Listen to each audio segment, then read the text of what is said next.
আসসালামু আলাইকুম এভরিওয়ান। সুখের ঠিকানা গল্পের দ্বিতীয় পার্ট। আর আপনাদের জন্য একটা কথা, গল্প শুনতে জানলে সব গল্পই ভালো লাগে। তোমরা হয়তো ভাবতেছো এই গল্পটি ভালো না, তো গল্পটি শুনতে থাকো। আশা করি তোমাদের এই গল্পটি অনেক ভালো লাগবে। আর তোমরা তো জানোই আমি তোমাদের জন্য খারাপ কোনো গল্প আনি না। তো গল্পটি শুনতে থাকো, অনেক মজা পাবা। তো চলো বেশি কথা না কইয়া গল্প শুরু করা যাক। নুসরাত চলে যেতে নিলে ইমরান নুসরাতের ওড়না টেনে ধরে নুসরাতকে আটকায়। আমি বললাম, আমার মুখ মুছে দেবে কে? নুসরাত হা হয়ে যায়। আমি বললাম, মুখ এরকম না করে আমার মুখ মুছে দে তাড়াতাড়ি। নুসরাত বলল, পারবো না। আমাকে কি তোর বউ পাইছিস নাকি যে আমাকে দিয়ে তোর সব করাবি? আমি বললাম, বউ পাইছি নাকি পামু সেটা সামনে দেখতে পারবি। এখন কথা না বাড়িয়ে লক্ষ্মী মেয়ের মতো আমার মুখখানা মুছিয়ে দে। নুসরাত বলল, যদি মুছে না দিই? আমি বললাম, অনেক খারাপ কিছুই করতে পারি, হাতটা ভেঙে ফেলি। নুসরাত বলল, তুই সবসময় আমাকে ইমোশনাল ব্ল্যাকমেল করস, এটা ঠিক না। নুসরাত নিজের ওড়না দিয়ে ইমরানের মুখ মুছে দিতে লাগলো। খেয়াল করে ইমরান তার বুকের দিকে তাকিয়ে আছে। নুসরাত তাড়াতাড়ি মুখ মুছে উঠে দাঁড়ায়। নুসরাত বলল, তুই একটা লুচু পোলা। আমি বললাম, আমি কি করলাম? নুসরাত বলল, এভাবে তাকিয়েছিলি কেন? আমি বললাম, কোথায় তাকালাম? আমি তাকাবো না তো কি চোখ বন্ধ করে থাকবো? নুসরাত বলল, তুই একটা অসহ্য। নুসরাত হনহন করে হেঁটে রুম থেকে বের হতে নিলে কারোর সাথে ধাক্কা খায়। থালে থাকা সব ময়লা পানি পড়ে তার উপর। ও আল্লাহ রে, কোমরটা ভেঙে গেল। ইমরান কারো চিৎকার শুনে বাইরে বের হয়, দেখে চাচা নুসরাত দুজনে মেঝেতে পড়ে আছে। চাচার মাথা থেকে টপ টপ করে পানি পড়ছে। ইমরান চাচার এই অবস্থা দেখে হেসে দেয়। ইমরান চাচাকে ধরে উপরে উঠায়। নুসরাত বলল, সরি চাচা, আমি খেয়াল করিনি, আপনি ভিতরে আসছেন। চাচা বলল, যা নুসরাত, তুই তোর কাজে যা। ইমরান চাচার দিকে তাকিয়ে হাসতেছে। চাচা, তোমার দারুণ দেখাচ্ছে এই ময়লা পানিতে। চাচা বলল, তাই না? চাচা হুট করে দুই হাত দিয়ে ইমরানকে জড়িয়ে ধরে যতটুকু ময়লা পানি ইমরানের গায়ে লাগানো যায় ততটাই লাগাচ্ছে। চাচার এরকম কাজ দেখে ইমরানের হাসি থেমে যায়। সে চাচার কাছ থেকে ছুটার জন্য জোড়াজড়ি করছে। চাচার কাজ শেষে চাচা ইমরানকে ছেড়ে দেয়।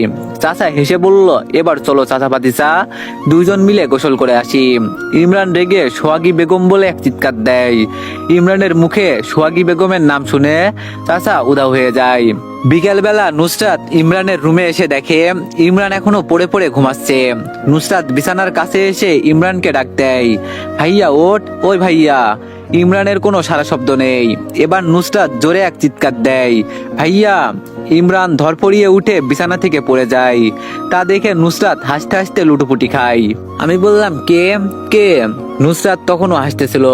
নুসরাতের হাসির শব্দে ইমরানের ঘুমের রেশ পুরোপুরি কেটে যায়। সে বুঝতে চাচ্ছে তার সাথে নুসরাত কি করলো। ইমরান নিচ থেকে উঠে নুসরাতের সামনে চলে আসে। এভাবে হঠাৎ করে ইমরান সামনে চলে আসায় নুসরাতের হাসি সাথে সাথে বন্ধ হয়ে যায়। সে কিছুটা পিছনে চলে আসে।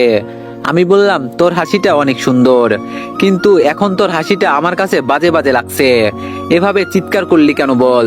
নুসরাত বলল, তুই উঠতেছিলি না, আমি আর কি করতাম, তাই জোরে ডাক দিলাম। আমি বললাম, খুব বড় ভুল করে ফেলেছিস, এজন্য এখন তোকে শাস্তি পেতে হবে। ইমরান এক পা করে নুসরাতের দিকে এগিয়ে আসছে। নুসরাত ভয়ে এক ঢোক গিলে পিছনে হাঁটতে লাগলো। নুসরাত বলল, কিসের শাস্তি? আমি যাই। নুসরাত চলে যেতে নিলে ইমরান নুসরাতের হাত ধরে নুসরাতকে দেয়ালের সাথে চেপে ধরে নুসরাতের মুখের দিকে নিজের মুখ নিয়ে আসে। নুসরাত ভয় পেয়ে চোখ বন্ধ করে ফেলে। ইমরান কিছুক্ষণ নুসরাতের মুখের দিকে তাকিয়ে নুসরাতকে ছেড়ে দেয়। নুসরাত ছাড়া পাওয়া মাত্রই এক দৌড়ে পালালো। ইমরান হেসে নুসরাতের যাওয়ার দিকে তাকিয়ে থাকে। দিশা তার প্রয়োজনীয় কিছু জিনিসপত্র কিনতে শপিং মলে এসেছে। শপিং মলে দিহানকে দেখে দিশা হেসে ডাক দেয়, ও দিহান না। কারো মুখে নিজের নাম শুনে দিহান সেই দিকে তাকায়। তাকিয়ে দেখে দিশা। দিহান দিশার দিকে এগিয়ে আসে। দিহান বলল, এই মেয়ে, আমি তোমার ভাইয়ের বন্ধু, তোমার না যে নাম ধরে ডাকবে, আর দিহান না কি? হ্যাঁ। দিশা বলল, তো কি বলে ডাকবো আপনাকে? দিহান বলল, ভাইয়া বলে ডাকবা। দিশা বলল, ইস আইসে, আমি ওইসব ভাইয়া টাইয়া ডাকতে পারবো না, আমি দিহান বলেই ডাকবো। দিহান বলল, তুমি তো বড় বেয়াদব মেয়ে। দিশা তার হাতে থাকা শপিং ব্যাগগুলো দিহানের হাতে ধরিয়ে দেয়। দিশা বলল, এখন আপনার সাথে ঝগড়া করতে পারবো না। এই ব্যাগগুলো হাতে নিয়ে আমাকে একটু সাহায্য করুন দিহান ভাইয়া, আমার অনেক কিছু কেনা এখনো বাকি আছে। ফলো মি দিহান ভাইয়া। দিশা দিহানকে কিছু বলতে না দিয়ে হাঁটা শুরু করে। দিহান বলল, আরে ওই কি বিপদে পড়লাম রে, এখন আমাকে এই মেয়েটার ব্যাগ বহন করতে হবে, কেন যে এখানে আসতে গেলাম। নুসরাত, ইমরান, চাচা চাচি চারজনে লুডো খেলতে বসেছে। চাচার মনটা খারাপ দেখেই বোঝা যাচ্ছে। সোহাগী বেগম তাহলে সাইজটা করে দিয়েছে চাচাকে। ইমরান চাচার দিকে তাকিয়ে ভাব নিয়ে হাসি দেয়, তা দেখে চাচার গা জ্বলে যাচ্ছে। চাচা রাগে ফুটছে। ইমরান চাচি এক পক্ষ, চাচা নুসরাত এক পক্ষ। খেলা শুরু হয়ে গেছে। খেলতে খেলতে এমন সময় আছে চাচার গুটি দিয়ে চাচির গুটি কাটা যাবে। চাচা হেসে চাচির দিকে তাকায়। চাচি বলল, গুটি কাইটা দেখো, তোমার খবর আছে আজকে। সোহাগী বেগমের কথা শুনে চাচা অসহায় চোখে নুসরাতের দিকে তাকায়। নুসরাত বলল, চাচি এটা ঠিক না, এটা কিন্তু চিটিং হয়ে যাচ্ছে। আমি বললাম, কিসের চিটিং? কোনো চিটিং না, সাব্বাস চাচি। ইমরান হেসে চাচির সাথে হাতে হাত মিলায়। চাচা চাচির কথা শুনে ভয় পেয়ে গুটি না কেটে অন্য একটা গুটি চালান দেয়। এটা দেখে নুসরাত বলল, চাচা আপনি এটা কি করলেন? ইমরান হেসে নুসরাতকে এক চোখ টিপ মেরে দেয়। নুসরাত লুডো খেলায় হেরে বসে আছে। এই প্রথম যে ইমরানের সাথে লুডো খেলায় হেরেছে। তার কি দোষ? হারছে তো এই চাচার জন্য। নুসরাতের আক্কেল হয়েছে বহুত। সে জীবনেও আর এই চাচার পার্টনার করে লুডো খেলবে না। অবশ্য বেচারা চাচারও দোষ কি? বেচারা চাচা তো চাচির ভয়েই হজম হয়ে থাকে, না পারে কিছু বলতে, না পারে সহ্য করতে। ইমরান সুযোগ পেয়ে এরই মধ্যে নুসরাতকে টিস করা শুরু করে দিয়েছে। নুসরাত শুধু রাগ দেখাচ্ছে, আর কিছুই করতে পারছে না। দিশা বলল, দাঁড়িয়ে পড়লেন কেন? আসেন দিহান। ও সরি দিহান ভাইয়া। দিহান বলল, আমার আজকে বহুত আক্কেল হয়েছে। এই জীবনে জানো আল্লাহ কখনো তোমার মতো পাজি মেয়েদের পাল্লায় আমাকে না ফেলে। শেষ পর্যন্ত আমাকে দিয়ে এই ব্যাগগুলো নিজের বাসায় এনে ছাড়লে। দিশা বলল, বেশি কথা না বলে ভিতরে আসেন তো। দিহান বলল, পাগল নাকি? ইমরান তোমার সাথে আমাকে দেখলে কি ভাববে? আমি যাব না, তুমি ধরো ব্যাগগুলো, আমি বাসায় চলে যাব। দিশা বলল, আরে ভাইয়া কিছু বলবে না, বললে আমি তো আছি, আসেন। দিশা না দাঁড়িয়ে হনহন করে হেঁটে বাসার ভিতরে ঢুকে পড়লো। দিহান বলল, ও খোদা, আজকেই কোন মেয়ের পাল্লায় আমাকে ফেললে? দিশার পিছন পিছন দিহানকে শপিং ব্যাগগুলো নিয়ে আসতে দেখে ভুরু উঁচু করে দিহানের দিকে তাকালো ইমরান। দিহান বলল, এভাবে তাকাস কেন? আমি কিচ্ছু করি নাই। তোর বোন আজকে পুরো বিকাল আমাকে দিয়ে তার বডিগার্ডের কাজ করিয়েছে, এখন বাসায় পর্যন্ত নিয়ে এসেছে। ইমরান দিশার দিকে তাকিয়ে জিজ্ঞেস করে, দিশা এইসব কেমন বিয়াদুপি? ও তোর ভাইয়ের বন্ধু, ওর সাথে এমন বিয়াদুপি করার মানে কি? দিশা বলল, বিয়াদুপি কখন করলাম ভাইয়া? আমি জাস্ট ওনার থেকে একটু হেল্প নিলাম, তোর বন্ধু দেখেই তো নিলাম। দিশা দিহানের হাত থেকে ব্যাগগুলো নিয়ে সিঁড়ি বেয়ে উপরে উঠে গেল। ইমরান বলল, সরি দোস্ত, ওর পক্ষ থেকে, চিনিসই তো অনেক ফাজিল মেয়েটা। দিহান বলল, আরে ধুর, আমি কিছু মনে করি নাই, বাদ দে, এখন আমি বাসায় যাই, কালকে দেখা হচ্ছে। আমি বললাম, এখন না, আগে কিছু খাবি তারপর যাবি। দিহান বলল, না তাড়া আছে, যাই। আমি বললাম, আচ্ছা যা তাহলে। ইমরান নুসরাতের রুমে এসে দেখে নুসরাত বই নিয়ে ঘাটাঘাটি করছে। আমি বললাম, নুসরাত আমার রুমে আয়, তাড়াতাড়ি দরকার আছে। ইমরান এই কথা বলেই রুম থেকে বের হয়ে গেল। নুসরাত বই রেখে ইমরানের রুমের দিকে হাঁটা ধরলো। নুসরাত রুমে এসে দেখে ইমরান বিছানায় শুয়ে আছে। নুসরাত বলল, ভাইয়া। আমি বললাম, মাথা ব্যথা করছে, মাথাটা একটু টিপে দে তো। নুসরাত বলল, আচ্ছা। নুসরাত বিছানায় বসতেই ইমরান বালিশ থেকে মাথা সরিয়ে নুসরাতের কোলে মাথা রাখতেই নুসরাত কিছু বুঝে ওঠার আগেই ধরপড়িয়ে উঠে পড়ে।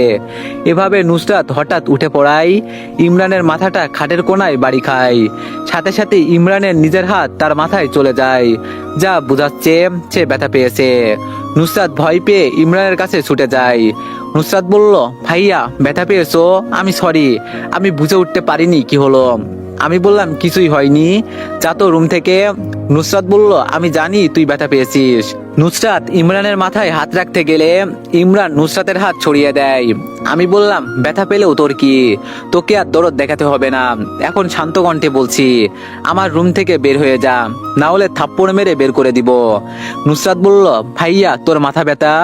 আমি বললাম, আমার মাথা ব্যথা আমি দেখব, যা তুই, তোরে ডাকি ভালোর জন্য, তুই এসে সব উল্টোপাল্টা করে দিস আর আমাকে রাগিয়ে দিস। নুসরাত বলল, সরি ভাইয়া, এবারের মতো মাফ করে দে, আমার কোলে মাথা রাখ প্লিজ, আমার উপর রাগ করে থাকিস না, আমার কষ্ট হয়। আমি বললাম, সত্যি তোর কষ্ট হয়? নুসরাত মাথা নিচু করে বলল, আমি বললাম, কেন, আমি তোর কি হই? নুসরাত বলল, তোর কি মাথা খারাপ হয়ে গেছে? তুই জানিস না আমার কি হোস? ভাইয়া হোস তুই আমার। আমি বললাম, ও আল্লাহ, এই গাধি মেয়েকে নিয়ে আমি কোথায় যাব? নুসরাত বলল, আমাকে নিয়ে কোথায় যাবি তুই? আমি তো এখানেই ভালো আছি। আমি বললাম, বেশি ফটর ফটর না করে আমার মাথা খারাপ করিস না, দাঁড়িয়ে না থেকে বসে আমার মাথাটা টিপে দে। নুসরাত ইমরানের বিছানায় গিয়ে বসলো। ইমরান নিজের মাথাটা নুসরাতের কোলে রাখে। নুসরাত নিজের নরম কোমল হাতটা দিয়ে ইমরানের মাথা টিপে দিচ্ছে, চুলে বিলি কেটে দিচ্ছে। আমি বললাম, জাদু আছে তোর হাতে নুসরাত, অনেক ভালো লাগছে, ঘুমের চোখ জোড়া বন্ধ হয়ে আসছে। নুসরাত বলল, ঘুমা তুই। সকালবেলা ব্রেকফাস্ট করে সবাই সবার কাজে চলে যায়। নুসরাত আজকে দিশার সাথে কলেজে যায়। নুসরাত ক্লাস শেষ করে তার বান্ধবীদের নিয়ে কলেজ মাঠের একপাশে দাঁড়িয়ে গল্প গুজব করছে। নুসরাতের বান্ধবী বলল, এই তোরা ওই ছেলেটার সম্পর্কে জানিস কিছু? নুসরাত বলল, কোন ছেলের সম্পর্কে? তার বান্ধবী বলল, ওই যে তিনটা ছেলের মধ্যে কালো শার্ট পরা ইয়াং হ্যান্ডসাম লোকটা, খুব ভয়ঙ্কর ছেলে, কলেজের সবাই ছেলেটাকে বাঘের মতো ভয় পায়, খুব রাগ তার উপর তাদের গ্যাংও আছে। নুসরাত বলল, আরে রাগ তোর ভয়ঙ্কর ছেলে, এই ছেলেকে ভয় পাওয়ার কি আছে? একে তো আমি ইচ্ছে করলে যা ইচ্ছা তাই করতে পারি। নুসরাতের কথা শুনে তার দুই বান্ধবী অবাক হয়ে যায়, কি বলছে এই মেয়েটা? নুসরাতের বান্ধবী বলল, যা ইচ্ছা তাই করতে পারিস, তাহলে করে দেখা, আমরা বিশ্বাস করব। নুসরাত বলল, কি করতে হবে বল।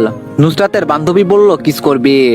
নুসরাত আস্তে করে একটা থাপ্পড় মেরে দেয় তার বান্ধবীর গালে। নুসরাত বলল, মান ইজ্জতের ব্যাপার, অন্য কিছু বল। নুসরাতের বান্ধবী বলল, ওকে, তাহলে ছেলেটাকে থাপ্পড় মারবি। নুসরাত বলল, আরেকটা থাপ্পড় মারবো তোরে, এটা তো ছেলের মান ইজ্জতের ব্যাপার। নুসরাতের বান্ধবী বলল, ওকে, এইসব কিছুই করতে হবে না, জাস্ট জড়িয়ে ধরবি। নুসরাত বলল, ওকে ডান। নুসরাত এক পা করে হেঁটে ছেলেটার সামনে এসে দাঁড়ায়। ছেলেটা নুসরাতকে দেখে ভুরু উঁচু করে তাকায়। নুসরাত হুট করে ছেলেটাকে জড়িয়ে ধরে। নুসরাতের বান্ধবীরা এই দৃশ্য দেখে হা হয়ে যায়। হাই হাই, এই দেখি সত্যি সত্যি, আজকে কপালে কি আছে আল্লাহ জানে। ছেলেটি তো চরম আকারে শক খেয়ে যায়, তার মুখ সবার মতো হা হয়ে যায়, সেই সাথে ছেলেটির সাথে থাকা বাকি দুইটা ছেলেরও। দূর থেকে এই দৃশ্য দেখে অন্য একটি ছেলের আগে ফুটছে, সেরা কন্ট্রোল করার চেষ্টা করছে। চাচা কলেজ গেটের সামনে দিয়ে কোনো কাজে যাচ্ছিল। চাচার ভাতিজি ভাতিজারা এই কলেজে পড়ে, তাই চাচা ভাবলো যাইয়া একটু দেখা করে আসি। কিন্তু চাচা কলেজ মাঠে ঢুকে তার ভাতিজার এমন জোরাজুরি দেখবে সেটা হয়তো ভাবিনি। চাচা এই দৃশ্য দেখে মনে মনে হেব্বি খুশি, তার ভাতিজাকে জব্দ করার মতো একটা হাতিয়ার সে পেয়ে গেল। চাচা তার পকেট থেকে ফোনটা বের করে ভিডিও ক্যামেরা অন করে ভাতিজার দিকে এগিয়ে আসে। ইমরান এখনো হা হয়ে আছে। পরক্ষণে নিজেকে সামলে নিয়ে নুসরাতকে বুক থেকে উঠায়। আমি বললাম, নুসরাত কিছু কি হয়েছে, কোনো সমস্যা? নুসরাত কিছু বলার আগেই একটা মেয়ে এসে ইমরানকে বলে, ভাইয়া এই মেয়েটা কে, কোথা থেকে এসে আপনাকে জড়িয়ে ধরলো, ঠাস করে একটা থাপ্পড় মেরে দিতে পারেন না? মেয়েটির কথা শুনে নুসরাত রেগে ফায়ার, তার সম্পত্তি সে জড়িয়ে ধরবে নাকি চুমু খাবে, এই মেয়ে বলার কে?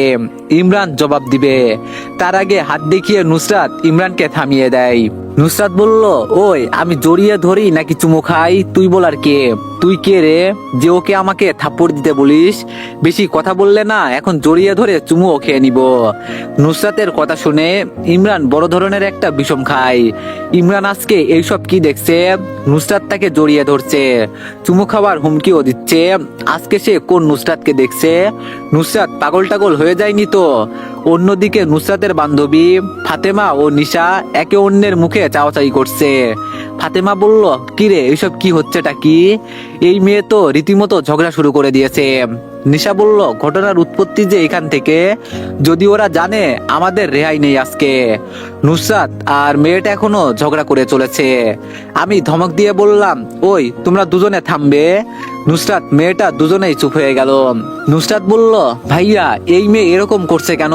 তোকে জড়িয়ে ধরছি, ওর ফাটছে কেন? বল, ওর সাথে তোর কি সম্পর্ক? আমি বললাম, আয়ান তুই এখনো দাঁড়িয়ে মজা না দেখে তোর ব্রেকআপ অলিকে নিয়ে এখান থেকে হুট। আয়ান আয়রার মানে মেয়েটির হাত চেপে ধরতে গেলে আয়রা বাধা দেয়। আয়রা বলল, ওই একদম আমার হাত ধরবে না, হাত ধরলে এক্ষুনি ব্রেকআপ করে ফেলবো। আয়ান বলল, ব্রেকআপ পরে করবা, আগে আসো তো। আয়ান আয়রার হাত টেনে ধরে নিয়ে যায়। দিহানও আর দাঁড়িয়ে থাকে না, চলে যায়। ইমরান এবার নুসরাতের দিকে তাকায়। ইমরান বলল, কি হয়েছে আজকে তোর, এরকম ব্যবহার করছিস কেন? নুসরাত বলল, তুই আগে বল এই মেয়েটা কে? তোকে জড়িয়ে ধরেছি বলে ও আমার সাথে এরকম করছে কেন? আমি বললাম, তুই আগে বল আমাকে জড়িয়ে ধরেছিস কেন? নুসরাত বলল, আমার ইচ্ছে করছিল তাই জড়িয়ে ধরছি। নুসরাত লজ্জার ভান করে দুই হাত দিয়ে মুখ ঢেকে ফেলে। আমি বললাম, নুসরাত তোর ব্যবহার আজকে আমার সুবিধার মনে হচ্ছে না, তোদের ব্যবহারও আজকে আমার কাছে সুবিধার মনে হচ্ছে না। নুসরাত ইমরান দুজনে তাকিয়ে দেখে চাচা দাঁড়িয়ে, কথাটি তাদের দিকে ছুড়ে দিল। নুসরাত চাচাকে দেখে ভয়ে এক ঢোক গিলল। নুসরাত বলল, চাচা আপনি? চাচা বলল, অনেকক্ষণ থেকে তোদের রং তামাশা দেখতেছি, আর পারতেছিলাম না, তাই এবার আমার খেল দেখাইতেই চলে এলাম। আমি বললাম, ও চাচা তোমার খেল তোমার কাছে রাখো, ওইসব দেখার সময় আমার নেই। চাচা বলল, ভাবনিও না ভাতিজা, মোবাইলে ভিডিও আছে। নুসরাত বলল, চাচা কিসের ভিডিও? চাচা বলল, মনে করেছিলাম অন্য কোনো মাইয়া ইমরানকে জড়িয়ে ধরছে, তাই মোবাইলে ভিডিও করলাম। এখন দেখি তুই, থাক কোনো সমস্যা হইব না, তোর চেহারার উপর ব্লার করে দিব, তোকে চিনা যাইব না। এই ইমরান আমাকে অনেক জ্বালান জ্বালাইছে, আজকে ওর বাগে পাইছি, আজকে আর ওকে ছাড়ছি না। আমি বললাম, চাচা আপনি ভিডিও করলেন? চাচা বলল, ইয়া ভাতিজা। এইদিকে আয়রা বলল, তোর সাথে ব্রেকআপ, আজকের পর থেকে আমার সাথে কোনো কথা বলবি না। আয়ান বলল, আরে জান সবকিছু শুনবা তো, তারপর না হয় তোমার আজাইরা ব্রেকআপ করিও। আয়রা বলল, কি আমি আজাইরা ব্রেকআপ করি? যা আজকে সত্যি সত্যি তোর সাথে ব্রেকআপ। আয়ান এবার হুট করে আয়রার কোমর চেপে ধরে আয়রাকে একদম নিজের সাথে মিশিয়ে নেয়। এমন হঠাৎ আক্রমণে আয়রা ভেবাচাকা খেয়ে যায়। আয়ান বলল, এই মেয়ে একদম চুপ, কিসের ব্রেকআপ? হ্যাঁ একদম মেরে ফেলবো, চিনো আমাকে? এই আয়ানের কাছ থেকে কোনো রেহাই নেই তোমার, বুঝলে? আয়রা ছুটার জন্য মুসরামুসরি করছে। আয়ান হুট করে আয়রার চুলের মুঠি চেপে ধরে আয়রার ঠোঁট জোড়া নিজের দখলে নিয়ে আসে। অন্যদিকে চাচা খুশি মনে কলেজের গেট দিয়ে বেরোচ্ছে, আজকে ভালোই সাজটা করছে তার ভাতিজাকে। এভাবে এই ভিডিও দিয়ে ভাতিজাকে শুধু সাজটাই করে যাবে। হঠাৎ করে পিছন থেকে কারো ধাক্কায় চাচা একটা মেয়ের উপর এসে পড়ে, ধপাস করে মাটিতে পড়ে যায়। চাচা মাটিতে, মেয়েটা চাচার উপরে। আমি বললাম, ও চাচা, হোয়াট এ রোমান্টিক সিন। চাচা তাকিয়ে দেখে তার ভাতিজা মোবাইল নিয়ে ভিডিও করছে। চাচা তাড়াতাড়ি করে মাটি থেকে উঠে পড়ে। আমি বললাম, চাচা এই ভিডিও সোহাগী বেগম যদি দেখে? চাচা বলল, বুঝতে পারছি ভাতিজা, তোমাকে আর কিছু বলতে হবে না। চাচা নিজের মোবাইলটা হাতে নিয়ে মোবাইলের দিকে তাকিয়ে বলে, এই ভিডিও রেখে কি লাভ? দিহান ক্যান্টিনে বসে মোবাইল টিপতেছিল। দিশা এসে হুট করে তার পাশের চেয়ারে বসে পড়ে। দিশা বলল, হাই দিহান। দিহান জবাব দেয় না, এমনকি দিশার দিকেও তাকায় না। দিশা বলল, ওই দিহান সাহেব, এত ভাব নিচ্ছেন কেন?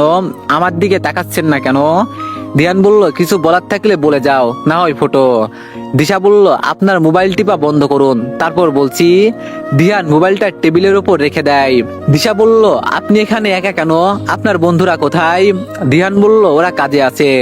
দিশা বলল, কি কাজ আমার ভালোই জানা আছে, গার্লফ্রেন্ড নিয়ে ঘুরতেছে কোথাও। দিহান বলল, যেটাই হোক, গার্লফ্রেন্ড আছে ঘুরবে, তাতে তোমার কি? দিশা বলল, আমার কিছু হতে যাবে কেন? আপনার জন্য আমার মায়া হয়, আপনি টেনশন করবেন না, আপনার জন্য আমি গার্লফ্রেন্ডের ব্যবস্থা করে দিব। দিহান বলল, এই মেয়ে, আমি কখন গার্লফ্রেন্ডের জন্য টেনশন করলাম? বেশি কথা বলো তুমি। দিশা বলল, আচ্ছা আমাকে আপনার কেমন লাগে? আমাকে আপনার পছন্দ হয়?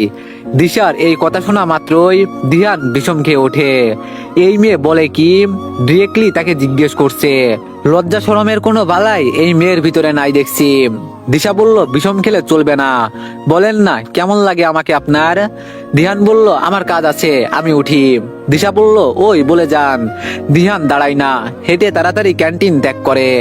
দিহানের কাণ্ড দেখে দিশা হেসে দেয়। দিশা বলল, মামা সিঙ্গারা দিয়েন তো। অন্যদিকে একটি ছেলে বলতেছে, আমি জাস্ট ফ্রেন্ড হতে চাইছি, আর আমাকে ইগনোর করে, আমার সাথে কথা বলতে অনীহা করে। এখন সবার সামনে এই ছেলেকে জড়িয়ে ধরে। এই মেয়েকে বুঝাবো এই জিসান কি জিনিস। দিশা নুসরাতকে খুঁজতেছে বাসায় যাওয়ার জন্য, কিন্তু কোথাও খুঁজে পাচ্ছে না। এই মেয়েটা গেল কোথায়, ফোনও নেই যে কল করে জানবো। দিশা খুঁজতে খুঁজতে এক জায়গায় নুসরাতকে পেয়ে গেল। নুসরাত তার ভাইয়ের সাথেই আছে। দিশা তাড়াতাড়ি হেঁটে তার ভাইয়ার কাছে আসে। দিশা বলল, কিরে ভাইয়া, তুই নুসরাতকে নিয়ে এখানে দাঁড়িয়ে আসিস, আর আমি নুসরাতকে খুঁজতে খুঁজতে হয়রান হয়ে গেলাম। আমি বললাম, কেন খুঁজতেছিলি? দিশা বলল, গাধা নাকি তুই ভাইয়া, কয়টা বাজে, বাসায় যাব না? আমি বললাম, যা নুসরাত, বাসায় যা। নুসরাত বলল, তুই যাবি না বাসায়? আমি বললাম, যাব পরে, তোরা যা। দিশা বলল, আচ্ছা চল নুসরাত, আমরা যাই। দিহান ইমরানের কাছে এসে দাঁড়াই। আমি বললাম, কিরে দিহান, আয়ান কই? দিহান বলল, কোথায় আবার, তার ব্রেকআপ আলীর সাথে। আমি বললাম, চল একটু মার্কেটে যাব। দিহান বলল, হঠাৎ মার্কেটে কেন? আমি বললাম, গেলে দেখতে পারবি। দিহান বলল, আচ্ছা চল। ইমরান বাসায় এসে নিজের রুমে না গিয়ে সোজা নুসরাতের রুমে চলে আসে। নুসরাত তখন ড্রেসিং টেবিলের সামনে বসে চুল আঁচড়াচ্ছিল। ইমরান শব্দ না করে দেয়ালে হেলান দিয়ে নুসরাতকে দেখে যাচ্ছে। হঠাৎ আয়নার ভিতর তাকে ছাড়া অন্য কারো প্রতিচ্ছবি দেখে নুসরাত দাঁড়িয়ে পিছনে তাকায়। নুসরাত বলল, ভাইয়া তুই কখন আসলি? আমি বললাম, এই তো মাত্রই এলাম। গোসল করে আসলি মনে হয়। নুসরাত বলল, আমি বললাম, চুলগুলো ঠিক মতো মুছে নিস, পানি পড়ছে। নুসরাত বলল, আচ্ছা, আর কিছু বলবি? আমি বললাম, এই নে, এগুলো তোর জন্য। ইমরান নুসরাতের দিকে একটা প্যাকেট বাড়িয়ে দেয়। নুসরাত বলল, কি আছে এখানে? আমি বললাম, খুলে দেখ। নুসরাত ইমরানের হাত থেকে প্যাকেটটা নিয়ে খুলে দেখে। নুসরাত প্যাকেটটা খুলে অবাক হয়, একটা মোবাইল সেট আর এক জোড়া নুপুর। নুসরাত বলল, ভাইয়া এইসব কেন? আমি বললাম, কলেজে পড়িস, মোবাইল তো লাগবেই, আর নুপুর জোড়া পছন্দ হয়েছে, তাই তোর জন্য নিয়ে নিলাম। নুসরাত বলল, কি দরকার ছিল এসবের? আমি বললাম, দরকার আছে দেখেই তো কিনে আনলাম। নুসরাত ইমরানকে কিছু বলতে গেলে ইমরান থামিয়ে দেয়। আমি বললাম, আর কিছু বলতে হবে না, আমি শুনতেও চাই না, সবকিছু সেট করে দেওয়া আছে, মোবাইল খুলবি আর ব্যবহার করবি, আমি আসি। ইমরান রুম থেকে বের হতে যায়। হঠাৎ কিছু মনে পড়ায় থেমে নুসরাতের দিকে তাকায়। আমি বললাম, আবার এই ফোন দিয়ে কারোর সাথে প্রেমালাপ করিস না, না হলে খুন করে ফেলবো। নুসরাতের থেকে জবাবের আশা না করেই ইমরান দ্রুত রুম থেকে বের হতে যায়। নুসরাত বলল, ভাইয়া। নুসরাতের ডাকে ইমরান থেমে পিছনে তাকায়। নুসরাত দৌড়ে এসে ইমরানকে জড়িয়ে ধরে। নুসরাত বলল, ধন্যবাদ ভাইয়া। ইমরান মুচকে হাসে। পরক্ষণে নিজেকে সামলে নিয়ে নুসরাতের বুক থেকে উঠিয়ে গালে একটা থাপ্পড় মারে। আমি বললাম, হুটহাট এভাবে জড়িয়ে ধরিস কেন, নির্লজ্জ মেয়ে একটা, দিব কষিয়ে আরেকটা থাপ্পড়। আর হ্যাঁ, যতদিন না তোর মুখ থেকে ভাইয়া ডাক বন্ধ হবে, ততদিন তুই আমার হাত দিয়ে শুধু থাপ্পড়ই খেতে থাকবি, গাধি একটা, সর। ইমরান নুসরাতকে সরিয়ে রুম থেকে বের হয়ে যায়। নুসরাত বলল, তোকে তো আমি আজীবন ভাইয়াই ডাকবো, গাধা একটা। জড়িয়ে ধরলাম, কোথায় নিজে জড়িয়ে ধরবে, তা না করে থাপ্পড় মারলো, ছাগল একটা। তোকে আর জড়িয়েই ধরবো না, ডেভিল একটা। চাচা গালে হাত দিয়ে বসে আছেন। তিনি আজকে কি সুন্দর একটা ভিডিও করেছিলেন, কি সুন্দরভাবে তার ভাতিজাকে সাহায্য করতেছিলেন, কিন্তু শেষে হলোটা কি? কোন রাম ছাগল যে আমাকে ধাক্কা দিল, আর ওই মাইয়ার কি লজ্জা শরম কিছুই নাই নাকি? এভাবে সবার সামনে আমাকে জড়িয়ে ধরতে হইব? বেয়াদ্দপ মাইয়া, মান ইজ্জতের 12টাই বাজাই দিছিল। ইমরান এসে ধপাস করে চাচার পাশে গা ঘেঁষে বসে পড়ে। চাচা তার ভাতিজাকে দেখে ঘুরে বসলেন। তিনি ঠিক করলেন তার ভাতিজার সাথে আজ কোনো কথাই বলবে না। সোহাগী বেগম জড়িয়ে ধরে তার কাছে মাপ চাইলেও বলবে না। সোহাগী বেগম তখন বুঝবে আমি কি জিনিস। তো এভরিওয়ান, নেক্সট পার্টের জন্য সবাই একটু বেশি বেশি লাইক আর সবাই একটা করে কমেন্ট করে দিয়েন। ধন্যবাদ।